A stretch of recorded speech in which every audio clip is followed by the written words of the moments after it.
ಅಜ್ಜಿ ಬಸಮ್ಮ ಅಂತೇಳಿ ನಮ್ಮ ಸ್ವಂತ ಅಕ್ಕ ಬಸಮ್ಮನವರು ಕುಂಸಿ ಕೊಟ್ಟು ಹಿಂದೆ ಶಾಂತಕುಮಾರ್ ಅನ್ನೋರಿಗೆ ಮದುವೆ ಮಾಡಿದ್ವಿ. ಆಸ್ಪತ್ರೆ ದುರ್ಗಜ್ಜರ ಮನೆ ಮಗ, ದೊಡ್ಡ ಮಗ. ಅವರು ಆಕ್ಸಿಡೆಂಟಲ್ಲಿ 4 ವರ್ಷದ ಹಿಂದೆ ತೀರೋದ್ರು ಗಂಡ. ಅದಾದ ನಂತರದಲ್ಲಿ ಮಗ ಈಗ 3 ವರ್ಷದ ಹಿಂದೆ ಮಗ ಸೊಸೆ ಸೇರಿ ರಮೇಶ ಅಂತ ಮಗ ಆಸ್ತಿ ವಿಚಾರಕ್ಕೆ ಆಪ್ ಮರ್ಡರ್ ಮಾಡಿದ್ರು ತಾಯಿಗೆ, ಬಸಮ್ಮಗೆ. ಅದೊಂದು ಕೇಸ್ ನಡೀತಾ ಇತ್ತು, FIR ಆಗಿತ್ತು. ಅದಾದ ನಂತರದಲ್ಲಿ ಆಸ್ತಿಗೋಸ್ಕರ ಪುನಃ ಪದೇ ಪದೇ ಕಿರುಕುಳ ಕೊಡ್ತಾಯಿದ್ರು ಯಾರಿಗೆ, ಬಸಮ್ಮನವರಿಗೆ. ಅದಾದ ನಂತರದಲ್ಲಿ ಬಸಮ್ಮನಿಗೆ ಪರಿಹಾರ ಕೊಡಬೇಕು, ತಿಂಗಳ ಜೀವನಾಂಶಕ್ಕೆ ಕೊಡಬೇಕು ಅಂತ ಕೋರ್ಟಲ್ಲಿ ಕೇಸ್ ಹಾಕಿದ್ವಿ. 3,000 ರೂಪಾಯಿಗೆ ತೀರ್ಮಾನ ಆಗಿತ್ತು 6 ತಿಂಗಳ ಹಿಂದೆ ಇದೇ ಕೋರ್ಟಲ್ಲಿ. ಆ ಫಂಡು ಕೊಟ್ಟಿಲ್ಲ. ಗಂಡ ತಂದೆ ಸತ್ತಾಗಿಂದನೂ ಕೂಡ ಬಸಮ್ಮನಿಗೆ ಒಂದಲ್ಲ ಒಂದು ಕಿರುಕುಳ ಕೊಡ್ತಾನೆ ಬಂದು ರಮೇಶ್, ಯಾರು ಅವ್ರ ಮಗ ರಮೇಶ್, ಮಗ ಮತ್ತು ಸೊಸೆ ಛಾಯಾ. ಮೊನ್ನೆ ಹಬ್ಬದ ದಿವಸ ಯಾರೋ ನಮಗೆ ಪಕ್ಕದ ಮನೆಯವ್ರು, ಅವನು ಫೋನ್ ಮಾಡಿಲ್ಲ. ಅವ್ನು ಲೆಕ್ಕಾಚಾರವಾಗಿ ನಮಗೆ ಫೋನ್ ಮಾಡಬೇಕಿತ್ತು. ಮಾವರಿದ್ದಾರೆ, ಅಕ್ಕರಿದ್ದಾರೆ, ತಂಗಿಯರಿದ್ದಾರೆ ಅಂಥೇಳಿ ನಮ್ಗೆ ಯಾರಿಗೂ ಮಾಹಿತಿ ಕೊಟ್ಟಿಲ್ಲ. ಪಕ್ಕದ ಮನೆ ಶಾಂತಣ್ಣ, ರಿಟೈರ್ಡ್ ಮಾಸ್ಟ್ರು ಶಾಂತ, ನಮ್ಮ ಅನಂತರ ಇದ್ದಾರೆ, ಅವರು ನಮಗೆ ಶಾಂತ, ಯಾರ ಹೆಸರು ಕುಲ್ದೀಪ್ ಅಂತಿದ್ದಾರೆ ಅವ್ರ ಮಗ. ಅವರು ನಮಗೆ ಫೋನ್ ಮಾಡಿ ವಿಷಯ ತಿಳಿಸಿದ್ರು. ಹಿಂಗೆ ಬಸಮ್ಮನವರು ಈ ಥರ ಯಾರೋ ಚಾಕು ಹಾಕ್ಬಿಟ್ಟಾರೆ ಅಂಥೇಳಿ. ನಾವೆಲ್ಲ ಕುಟುಂಬದವ್ರು ಹೋದಾಗ ಪೊಲೀಸ್ ಇದ್ದರು. ಪೊಲೀಸಿಗೆ ಎಲ್ಲ ಮಾಹಿತಿ ಮಾಡಿದ್ರು. SP ಸಾಹೇಬರು ಬಂದರು ಶಿವಮೊಗ್ಗದಿಂದ. ಡಾಗ್ ಇನ್ಸ್ಪೆಕ್ಷನ್ ಎಲ್ಲ ಬಂತು. ಎಲ್ಲ ಬಗ್ಗೆನೂ ತನಿಖೆ ಮಾಡಿದ್ದಾರೆ. ಅವನನ್ನು ಅರೆಸ್ಟ್ ಮಾಡಿದ್ದಾರೆ, ಆರೋಪಿ ಮಗ. ಇನ್ನು ಸೊಸೆನ ಅರೆಸ್ಟ್ ಮಾಡಬೇಕು ಹೆಂಡ್ತಿಗೆ, ಛಾಯಾ ಅನ್ನೋರಿಗೆ. ಆಮೇಲೆ ಅಲ್ಲಿ ಬ್ಲಡ್ ಎಲ್ಲ ಕುತ್ತಿಗೆ ಕೊಯ್ದಾಕಿದ್ದಾನೆ. ಒಂದು 20 ಕಡೆ ಚುಚ್ಚಿದ್ದಾನೆ. ಕಂಪ್ಲೀಟ್ ಕುತ್ತಿಗೆನೇ ಲಾಕ್ ಮಾಡಿ ಬಿಸಾಕಿದ್ದಾನೆ. ಅದು ಪೊಲೀಸರಿಗೆ ಅವರನ್ನು ಅರೆಸ್ಟ್ ಮಾಡಿದ್ದಾರೆ. ಬಟ್ ಇನ್ನೂ ತನಿಖೆಯಲ್ಲಿದೆ. ನಮಗೆ ನ್ಯಾಯ ಬೇಕು. ಆಸ್ತಿ ವಿಚಾರ. ಆಸ್ತಿ ಒಂದು 3 ಎಕರೆ 4 ಎಕರೆ ಗದ್ದೆ ಇತ್ತು. ಅದರಲ್ಲಿ ಈಗ ಒಂದು 6 ತಿಂಗಳಿಂದ ಅವನ ಹೆಸರಿಗೆ 2 ಎಕರೆ 7 ಕುಂಟೆ ಗದ್ದೆ ಮಾಡಿಸ್ಕೊಟ್ಟೆ. ಮತ್ತು ಇನ್ನೂ ಸ್ವಲ್ಪ ಎಮ್ಮನ ಹೆಸರಿಗೂ ಅವನ ಹೆಸರು ಜಾಯಿಂಟ್ ಇದೆ, ಅದನ್ನೂ ಮಾಡಿಕೊಡು ಅಂತೇಳಿ ಕಿರುಕುಳ ಮಾಡ್ತಾಯಿದ್ದ. ನಾನು ಇರೋವರೆಗೂ ನನ್ನ ಹೆಸರು ಜಾಯಿಂಟಲ್ಲಿ ಇರಲಪ್ಪ, ನೀನು ಇರು, ಜಾಯಿಂಟಲ್ಲಿರು, ನೀನೇ ಎಲ್ಲ ಮಾಡ್ಕೊಂಡು ತಿಂತದೆ ಅಂತ ಹೇಳ್ತಾಯಿದ್ರು. ಬಟ್ ನಮಗೆ ಅಷ್ಟು ಬಿಟ್ಟರೆ ಅದ್ರ ನಂತರದಲ್ಲಿ ಏನಾಯಿತು ಅನ್ನೋ ವಿಚಾರ ನಮಗೆ ತಿಳಿದಿಲ್ಲ. ಮಗನೇ ಮಾಡಿರೋದು. ಅಲ್ಲ, ಒಪ್ಕೊಳ್ಳಿ ಬಿಡಲಿ. ಹಿಂದೆ 3 ವರ್ಷದ ಹಿಂದೆ ಕೊಲೆ ಪ್ರಯತ್ನ ಮಾಡಿದ್ದಾನೆ, ಸಾಯ್ಸೋಕ್ಕೆ ಪ್ರಯತ್ನ ಮಾಡಿದ್ದಾನೆ. ಅದು ಕೇಸ್ ಇದೆ, FIR ಆಗಿದೆ. ನಮಗೆ ತಿಳಿದಂಗೆ ಅವನೇ ಕಂಪ್ಲೇಂಟ್ ಕೊಟ್ಟಿದ್ದೀವಿ. ನಾನೇ ಕಂಪ್ಲೇಂಟ್ ಅವ್ರ ತಮ್ಮ, ನಾನು ದೊಡ್ಡ ಮಗಳು ಗಂಡ, ತಮ್ಮನೂ ಹೌದು. ನಾನೇ ಕಂಪ್ಲೇಂಟ್ ನೆನ್ನೆ ಕೊಟ್ಟಿದ್ದೀನಿ. ಅರೆಸ್ಟ್ ಮಾಡಿದ್ದಾರೆ. ಅವ್ರ ಪತ್ನಿಗಿನ್ನೂ ಅರೆಸ್ಟ್ ಮಾಡ್ಯಾರೆಲ್ಲ ಗೊತ್ತಿಲ್ಲ. ನಾನು ಇಲ್ಲಿದ್ದೀನಿ ಬೆಳಗ್ಗೆಯಿಂದ. ಅದು ಮೂಲ ಕುಮ್ಮಕ್ಕೆ ಅವರೇನೆ. ಅವರು ಸ್ವಲ್ಪ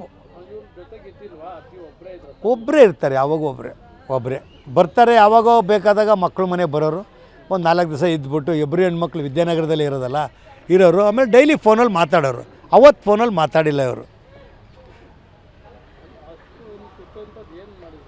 ಅದೇ ಸರ್, ಅವರಿಗೆ ಗೊತ್ತು. ಅದು ನೋಡಿದ್ರೆ ಒಂದು ಸರಿ ಬಾಡಿ ಒಯ್ದುಬಿಟ್ರು ನೀವು ಬರೋದ್ರಲ್ಲಿ. ಅದು ಯಾರಿಗೂ ಆಗಬಾರ್ದು, ಯಾವ ವೈರಿಗೂ ಕೂಡ ಅದು ಆಗಬಾರ್ದು.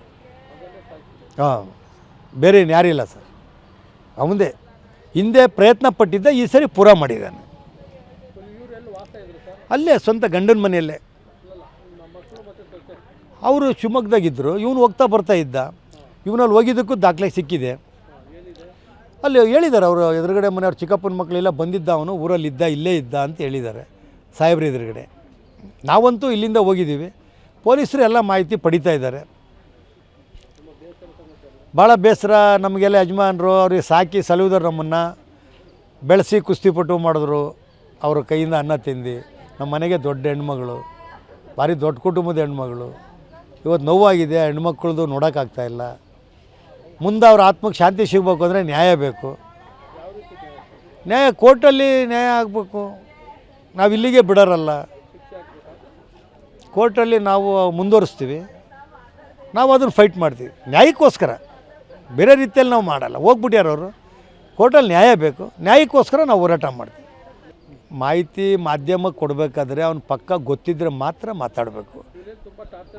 ಭಾಳ ಟಾರ್ಚರ್, ಯಾವಾಗೂ ಟಾರ್ಚರ್. ನಮ್ಮ ಹತ್ರ ಹೇಳ್ತಾ ಇದ್ಲು, ಆಸ್ತಿ ನೀನು ಹೇಳ್ದಪ್ಪ, ನೀನು ಹೇಳ್ದೆ ಅಂತ ಆಸ್ತಿ ಕೊಟ್ಟೆ, ಕೋರ್ಟಲ್ಲಿ 3,000 ಕೊಡಬೇಕು ಅಂತೇಳಿ ಮಾಡಿದೆಯಲ್ಲ, ಯಾವುದೂ ಕೊಡಲ್ಲ, ನೀನು ಜೀವ ಸಹಿತ ಉಳಿಸಲ್ಲ ಅಂತ ಹೇಳ್ತಾ ಇದ್ದ ಅಂತ ನಮ್ಮ ಹತ್ರ 2-3 ಸರಿ ಹೇಳ್ಕೊಂಡಿದ್ಲು. ಮಕ್ಕಳ ಹತ್ರನೂ ನಮ್ಮ ಹತ್ರನೂ ಹೇಳ್ಕೊಂಡಿದ್ಲು. ತಮ್ಮನ ಹತ್ರ ಎಲ್ಲ ಪ್ರತಿಯೊಂದು ವಿಚಾರ ಹೇಳೋರು, ಯಾವುದೇ ವಿಚಾರ ನಮ್ಮನ್ನು ಬಿಟ್ಟು ಯಾವುದೇ ಇಲ್ಲ. ಮಕ್ಕಳ ಹತ್ರ ಹೇಳ್ತಿದ್ರು, ನನ್ನ ಹತ್ರ ಹೇಳ್ತಿದ್ರು. ನಾವಾಗ ಆ ಥರ ಬೆಳೆದವರು ಎಲ್ಲ ಹೇಳ್ಕೊಳ್ತಾಯಿದ್ರು. ಯಾವುದೇ ವಿಚಾರ ಇರಲಿ ಹೇಳ್ಕೊಳ್ತಾಯಿದ್ರು. ಹಬ್ಬಕ್ಕೆ ಮನೆ ಬರಬೇಕಿತ್ತು, ಯಾಕೋ ಬರಲಿಲ್ಲ. ಇಲ್ಲ, ಹೆಣ್ಮಕ್ಳು ಮಾಡಿ ಸಂಜೆ ಮಾತಾಡೋರು, ಇಬ್ಬರು ಮಾತಾಡೋರು. ಬಟ್ ಅವತ್ತು ಹಬ್ಬದ ಆಯುಧ ಪೂಜೆ ಇದರಲ್ಲಿ ಅವ್ರು ಮಾಡಿಲ್ಲ. ಮಾಡೋದ್ರಲ್ಲೇ ಇವೆಲ್ಲ ಆಗೋಗ್ಬಿಟ್ಟಿದೆ. ಯಾವಾಗೂ ಹೆಂಗಿದೆಯಮ್ಮ, ಹೆಂಗಿದೆಯಾ, ಏನು ವಿಚಾರ.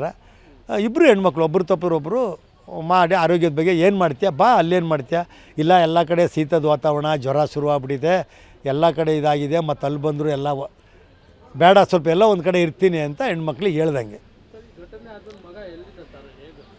ಇಲ್ಲ, ಮಗ ಸ್ಪಾಟಿಗೆ ಬಂದ್ಯಾನೆ, ಯಾರೋ ಏನೋ ಗೊತ್ತಿಲ್ಲ ನನಗೆ. ಪೊಲೀಸಿಗೆ ಗೊತ್ತಾಗಿದೆ ಪ್ರೀ ಪ್ಲಾನ್ ಮಾಸ್ಟರ್ ಪ್ಲಾನ್ ಇದು ಅಂತ.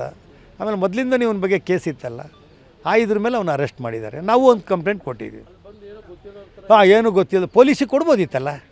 ಪೊಲೀಸಿಗೆ ಅವರೇ ವಾಲಂಟ್ರಿ ಹೋಗಿ, ಅದು ಯಾರೋ ಹೇಳಿರೋದು ಪೊಲೀಸಿಗೆ. ಇವನು ಮಗ ಆಗಿ ನಮಗಾಗಲಿ, ಅಕ್ಕ ತಂಗಿಯರಿಗಾಗಲಿ, ಪೊಲೀಸಿಗಾಗಲಿ ಮಗ ಹೇಳಿಲ್ಲ. ಈಗ ಘಟನೆ ನಡೆದಾಗ ಅಯ್ಯೋ ಹಿಂಗೆ ಆಗೋಗ್ಬಿಟ್ಟಿದೆ ಅಂತ ಫಸ್ಟ್ ಪೊಲೀಸ್ ತಾನೇ ಕಾನೂನು ಕೊಡೋದೇ ಪೊಲೀಸು, ರಕ್ಷಣೆ ಕೊಡೋದೇ ಪೊಲೀಸು. ಪೊಲೀಸಿಗೆ ತಿಳಿಸದೆ ಯಾರೇನೂ ಮಾಡಬಾರ್ದು. ಹೌದಾ? ಏನು ಗೊತ್ತಿಲ್ದಂಗೆ ಇದ್ದಂತೆ. ಅವ್ರಿಗೆ ಅನುಮಾನ ಬಂದು ಅಲ್ಲೆಲ್ಲ ಪೆನಾಯಿಲ್ ಹಾಕಿ ಎಲ್ಲ ಒರೆಸಿ ಮಾಡಿ ಎಲ್ಲ ಇದು ಮಾಡಿದನಲ್ಲ, ಆ ಸ್ಮೆಲ್ ಇತ್ತಂತೆ. ಆ ಸ್ಮೆಲ್ ಮೇಲೆ ಅಲ್ಲಿ ಇಲ್ಲಿ ಎಲ್ಲ ವೆರಿಫೈ ಮಾಡಿ ತಕ್ಷಣ ಹಂಗೆ ಅರೆಸ್ಟ್ ಮಾಡಿ ಪ್ರೀ ಪ್ಲಾನ್ ಮಾಸ್ಟ್ರು. ಅಲ್ಲಿ ಅಕ್ಕಪಕ್ಕ ಯಾರೂ ಹೇಳಲ್ಲ, ಹಾಳು ಬಿದ್ದಿದೆ ಮನೆ, ಪ್ಲಾನ್ ಮಾಡಿದ್ದಾನೆ. ಕುಂಸಿ ಪೊಲೀಸ್ ಠಾಣಾ ವ್ಯಾಪ್ತಿಯಲ್ಲಿ ಒಂದು ಮರ್ಡರ್ ಪ್ರಕರಣ ದಾಖಲಾಗಿದೆ. ಬಸಮ್ಮ ಅನ್ನೋ ಒಬ್ಬ ಹೆಣ್ಮಗಳು, ಸುಮಾರು 60 ವಯಸ್ಸು, 58ರಿಂದ 60 ವಯಸ್ಸು. ಈಕೆ ಅಂದರೆ ಕುಂಸಿ ಏನು ಹಳ್ಳಿ ಇದೆ, ಹಳ್ಳಿಯ ಮೇಯ್ನ್ ರೋಡಿಂದ ಒಂದು 3-4ನೇ ಮನೆ ಇವ್ರದ್ದು. ಸೊ ಅಲ್ಲಿ ವಾಸವಾಗಿರ್ತಾರೆ. ಗಂಡ ಇರೋದಿಲ್ಲ, ಗಂಡ ತೀರ್ಕೊಂಡಿರ್ತಾನೆ. ಈಕೆಗೆ 3 ಜನ ಮಕ್ಕಳಿರ್ತಾರೆ, 2 ಹೆಣ್ಮಕ್ಳು, ಒಬ್ಬ ಗಂಡು ಮಗ. ಸೊ ಎಲ್ಲರೂ ಶಿವಮೊಗ್ಗ ಮತ್ತು ಬೇರೆ ಜಾಗಗಳಲ್ಲಿ ವಾಸವಾಗಿರ್ತಾರೆ ಮಕ್ಕಳು. ಈಕೆ ಮಾತ್ರನೇ ಒಂಟಿಯಾಗಿ ಕುಂಸಿ ಹಳ್ಳಿನಲ್ಲಿ ವಾಸವಾಗಿರ್ತಾರೆ. ಆಮೇಲೆ ನಿನ್ನೆ ಬೆಳಿಗ್ಗೆ ನಮಗೆ ಮಾಹಿತಿ ಬಂದಾಗ ನಾವು ಹೋಗಿ ನೋಡಲಾಗಿ ಅವ್ರನ್ನ ಯಾರೋ ಕೊಲೆ ಮಾಡಿರೋದು ಗೊತ್ತಾಗುತ್ತೆ. ಸೊ ಹೊಟ್ಟೆ ಹತ್ರ ಮತ್ತು ಸೊಂಟದ ಹತ್ರ ಮತ್ತು ಇನ್ನೊಂದು 2-3 ಕಡೆಗೆ ಸ್ಟ್ಯಾಬ್ ಇಂಜುರೀಸ್ ಆಗಿದೆ. ಸೊ ಅಲ್ಲೂ ಕೂಡ ರೆಸ್ಪಾಂಡ್ ಮಾಡಿಲ್ಲ ಅವರು. ಬೆಳಿಗ್ಗೆ 9-10 ಗಂಟೆ ಅಷ್ಟೊತ್ತಿಗೆ ಸಹಜವಾಗಿಯೇ ಅಕ್ಕಪಕ್ಕದವರು ಮತ್ತು ಮಗ ಕರೆದಾಗ ಅಂತಂದು ಹೇಳಿದ್ರು ಅಂತ ಒಂದು ಮಾಹಿತಿ ಬಂತು. ಅದಾದಮೇಲೆ ನೋಡಿದಾಗ ಈ ರೀತಿ ಪೊಸಿಷನಲ್ಲಿ ಬಾಡಿ ಸಿಕ್ಕಿದೆ. ಒಂದು ಮರ್ಡರ್ ಪ್ರಕರಣ ದಾಖಲು ಮಾಡ್ಕೊಂಡಿದ್ದೀವಿ. 1-2 ಆ್ಯಂಗಲ್ನಲ್ಲಿ ಸಸ್ಪಿಷನ್ ಇದೆ, ಯಾರು ಮಾಡಿರಬಹುದು ಏನು ಎತ್ತ ಅಂತಂದು.